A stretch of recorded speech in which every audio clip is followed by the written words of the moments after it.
Donc du coup, on va voilà, accueillir Amor Ben Narbi du CTICN qui va nous expliquer comment tout ça a été rendu possible, comment tout ce réemploi a été possible, comment toute cette filière s'est structurée et s'est organisée pour proposer tout un écosystème. Je te laisse la parole pour une dizaine de minutes ici. À toi. Merci pour l'invitation. Bonjour à toutes et à tous. Bella Bernard, je suis directeur de projet de recherche au CTICN, le Centre technique industriel de la construction mécanique. Aujourd'hui, je vais parler des actions de la filière métallique pour développer leur emploi, massifier leur emploi.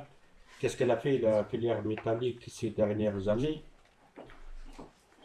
Je vais revenir rapidement sur le contexte juridique et réglementaire en lien avec leur emploi. Emmanuel a parlé un peu maintenant de l'RE 2020. Il y a d'autres aussi règles qui sont mises en place. Il y a d'autres qui se développent, surtout au niveau européen. Il y a la normalisation qui va venir aussi, qui s'accélère aussi. Donc, après, je parlerai de l'écosystème réemploi de la filière métallique. Enfin, le référentiel pour l'emploi dont on a parlé ce matin,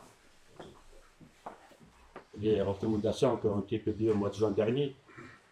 Pour ce qui concerne le contexte juridique et réglementaire, il y a la loi AGEC déjà de février 2020 qui a, on va dire, a mis le cadre pour le développement de ce qu'on appelle l'économie circulaire, c'est-à-dire passer d'une économie linéaire qui prévaut depuis, on va dire, la révolution industrielle, c'est-à-dire extraire des matières premières, transformer, fabriquer des bâtiments, construire, démolir, puis jeter les déchets dans des déchetteries. Ce n'est pas le cas de l'acier parce qu'on a toujours recyclé l'acier.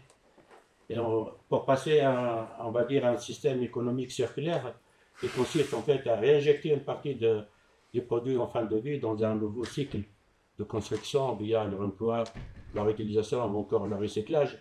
Voilà l'objectif en gros de la loi AGEC. Il y a plusieurs décrets qui émanent de cette loi, dont celui qui a instauré le diagnostic PMD, c'est une extension du diagnostic déchets pour tenir compte de l'emploi.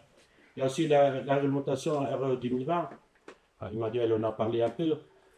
Cette réglementation par rapport aux anciennes, elle a introduit des exigences sur les émissions de CO2 avec les lycées construction et l'impact carbone de la construction qui doit être inférieur ou égal à l'impact maximal défini par la réglementation en fonction de l'usage des bâtiments, notamment de l'usage des bâtiments.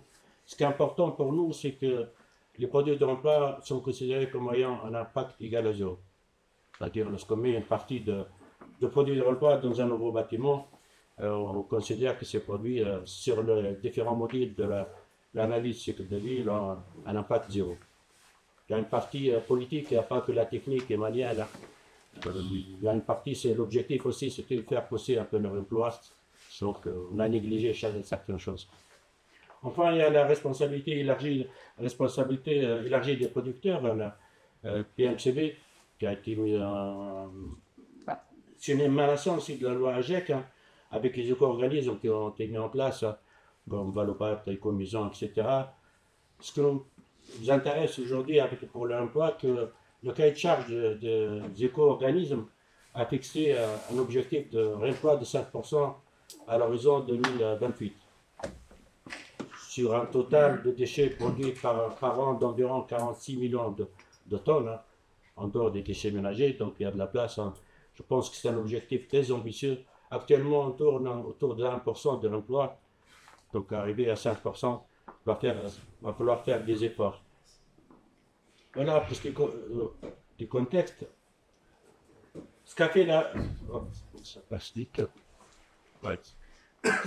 la filière métallique, en fait, pour répondre à ce contexte, notamment juridique et réglementaire, pour décarboner les bâtiments, en fait, on a mis en place un écosystème composé d'une plateforme numérique qui permet d'échanger les produits de réemploi, puis des partenaires dans les régions. Nous avons 25 entreprises dans les différentes régions de l'Hexagone. Je reviendrai en détail sur leur rôle, dans le groupe Rian et le groupe Faya qui sont présents ici. On a mis en place aussi un laboratoire mobile. Je reviendrai aussi au milieu, vous avez le référentiel dont on a parlé ce matin, qui a été mis en ligne au mois de juin dernier. Cet écosystème a été récompensé par une médaille d'or aux awards d'innovation du mondial du bâtiment l'année dernière. Donc voilà une reconnaissance à ce qu'on fait aussi. La plateforme numérique, en fait, s'appelle Metal Réemploi. Elle est mise en ligne depuis un an, maintenant depuis janvier 2024.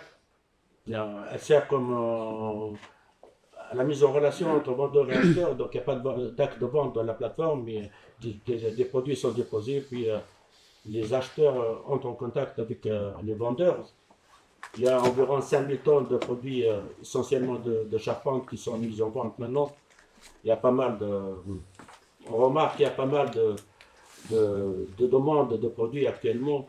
Et on n'a pas peut-être parlé ce matin, mais par rapport à il y a 1 an, 2 ans, vraiment il y a une montée exponentielle de la demande de produits de l'emploi.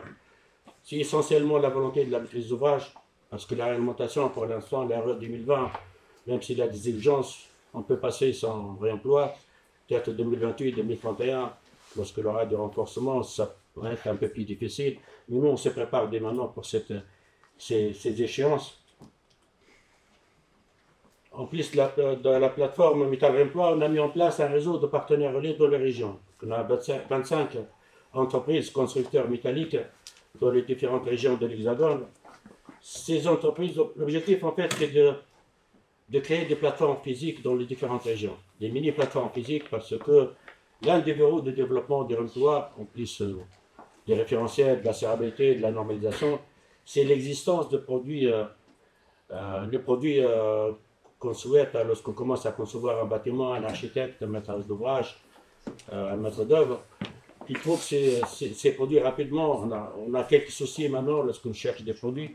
Donc l'objectif, c'est de créer des plateformes physiques dans les différentes régions, parce qu'on considère aussi que le emploi, c'est local aussi. Donc on essaie de créer des antennes dans les différentes régions.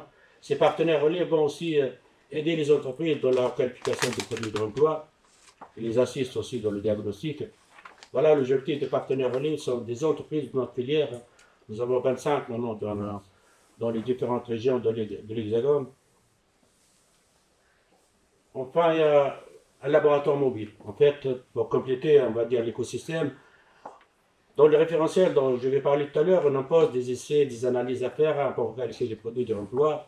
Donc on s'est dit que pour aider les entreprises à faire ce travail de qualification, il faut mettre des équipements qui permettent de faire les mesures, les tests nécessaires.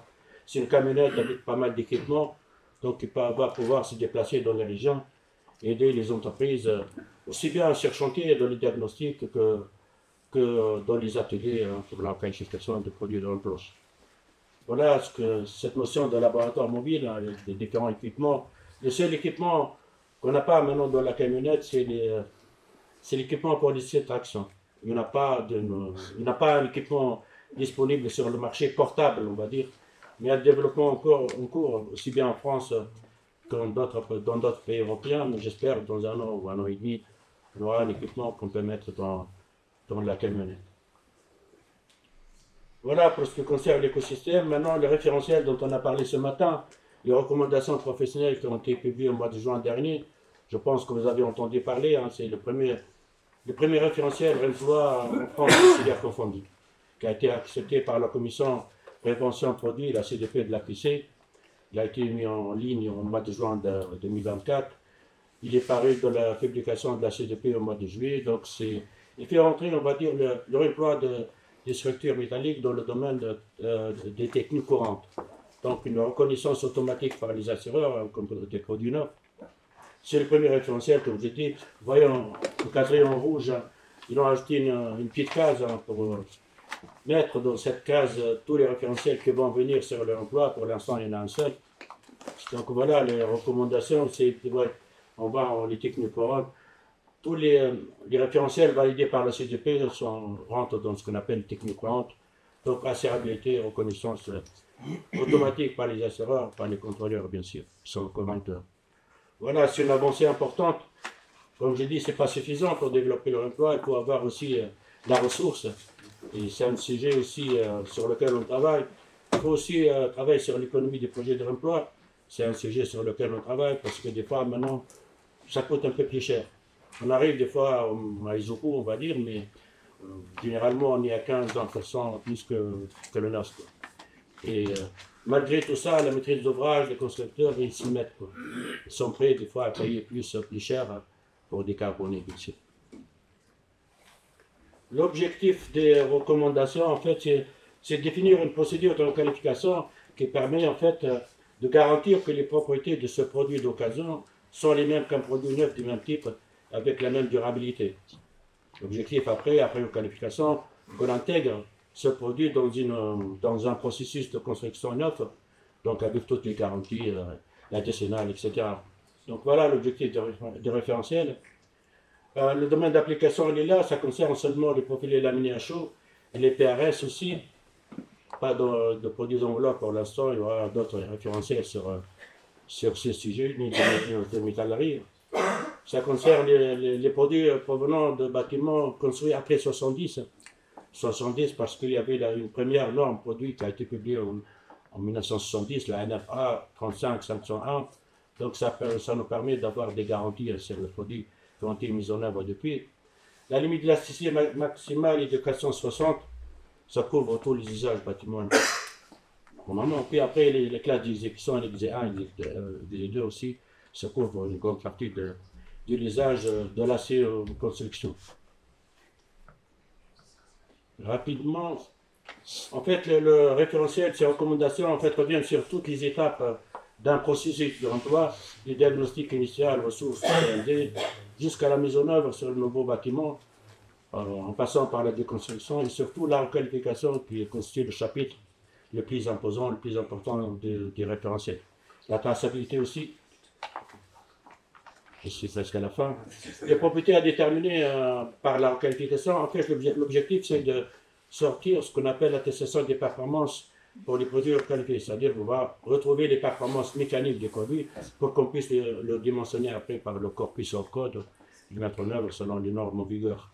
Donc il y a la limite d'élasticité, la sensibilité de traction, etc. Voilà, donc le référentiel définit 4 protocoles de qualification, on va dire du plus coûteux, le D jusqu'au moins coûteux, en bas le A. Le D, lorsqu'on n'a aucune information sur le produit, c'est-à-dire on récupère un produit sur une plateforme physique, on ne connaît rien sur le produit, on est amené à faire des essais par produit, donc ça coûte un peu cher. Pour les autres, on fait des essais par échantillonnage sur des lots. Les moins coûteux sont le A ou le B. On peut en alternative, on va dire, prendre des valeurs sécuritaires qui sont données dans le référentiel sans faire des essais. Reste les seules choses à faire, c'est les vérifications géométriques, notamment sur les tolérances et s'il y a des déformations, plastifications, rigidité sur le produit. Voilà. Merci beaucoup. Merci.